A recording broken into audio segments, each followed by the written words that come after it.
Hey guys, not in the typical locale. I'm up in Canada.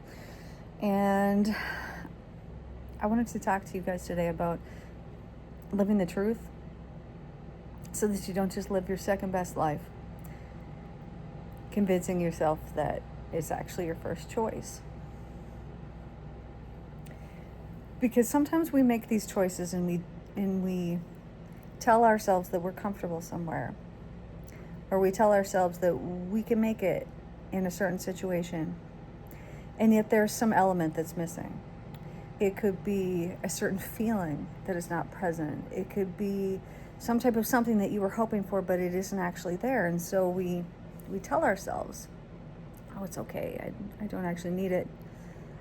And we end up living our second best life. And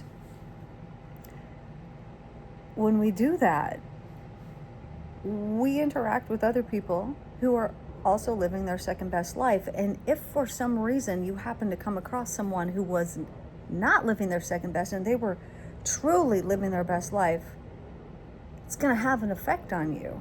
You might see it, you might not like it, you might start judging it, but what's happening is you are judging the things in that person that you were not able to do yourself. I see this a lot. When people go on a healing journey and they've really healed themselves, other people will project on them. They are projecting on them 100%. They're saying, oh, this person is doing this, when it is 100% about the person who is saying that it's about the other person.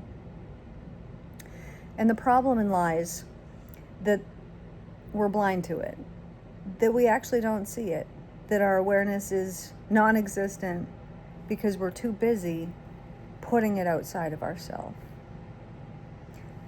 And when we see somebody else and they're living their best life, but we're not, maybe there will be a feeling of, oh, that is what I want. Maybe there won't be a feeling of judgment. And so if there's a feeling of, oh, this is really what I want, it can inspire you and it can wake you up to think, okay, well, if I actually want this, then I can't have my second best life anymore. And to get rid of that is a process in itself, and it's a learning, and it's something that has to be done coinciding with faith, because when you're letting go of that second best, I guarantee you it's really comfortable. Uncomfortably comfortable, but comfortable in a way that it's familiar, that you know what life is going to be like tomorrow, and that you don't have to question what life is going to be like tomorrow, because you know it's going to be the same as it was yesterday. But the problem lies here when we grow up and we get to be in our 70s, 80s. And then we see, oh, I didn't actually live the life that I wanted to. And then you got to go through the whole process of, oh, why was I so afraid to do this or to do that? Because the only thing that has kept you from living that best life that you actually want is fear. It's the only thing. It's because the unknowns that are on this side, you've attached fear to every single one of them rather than life.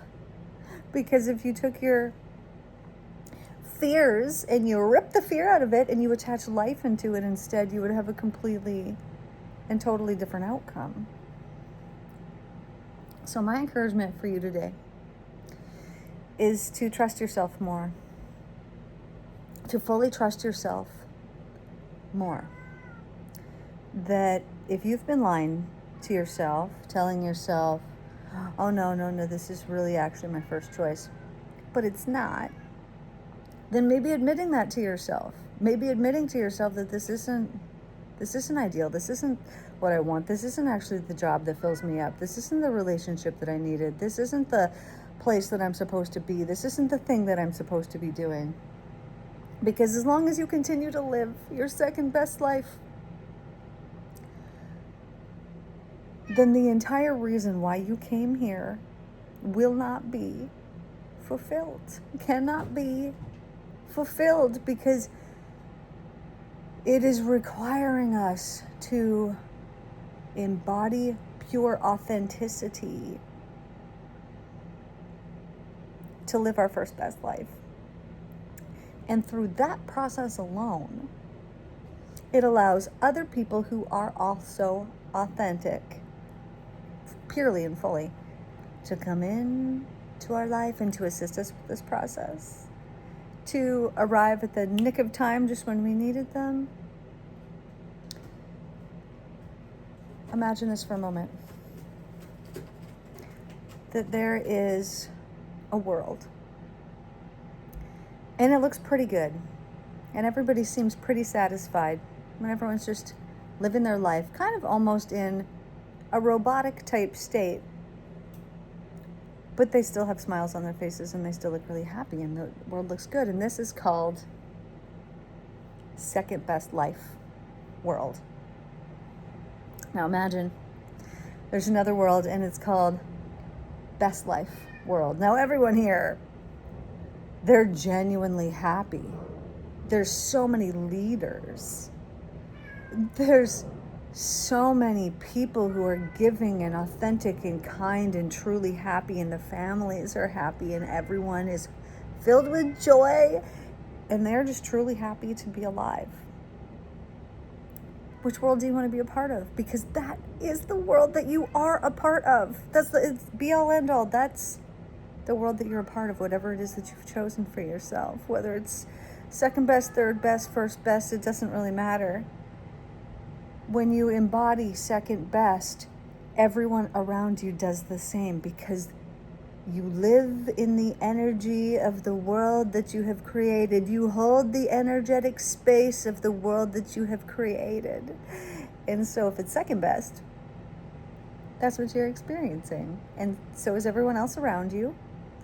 And what a thing that is. So then when you shift, when you say that that's no longer acceptable, I'm gonna choose the truth and pure, full authenticity, then all of a sudden the things around you change, because this old way no longer becomes acceptable.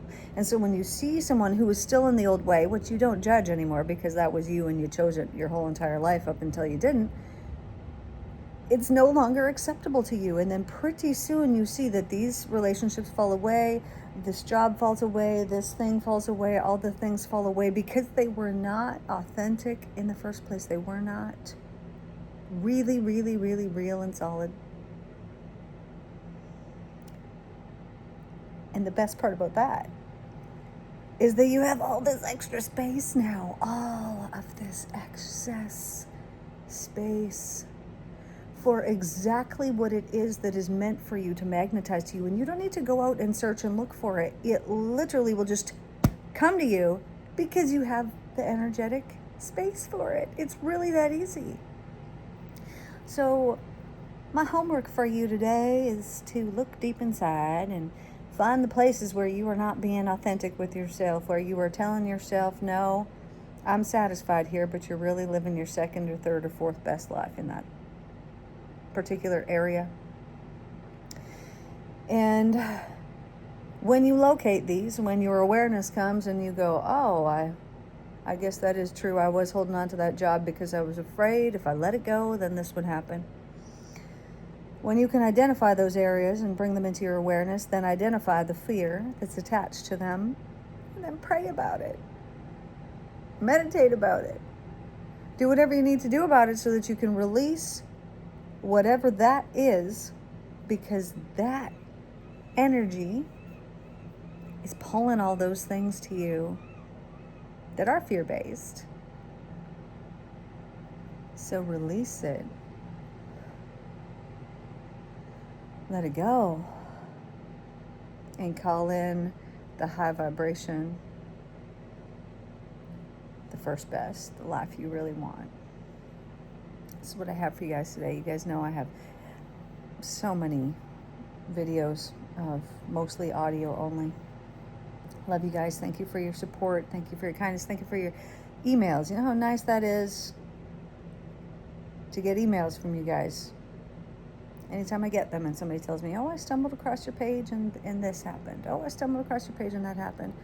I love it. This is why I do it. I don't care that I got 6 views. What, I got 6 views on here right now? It doesn't matter, because the right people, new people, whoever it is that needs to see it, that's who gets to see this.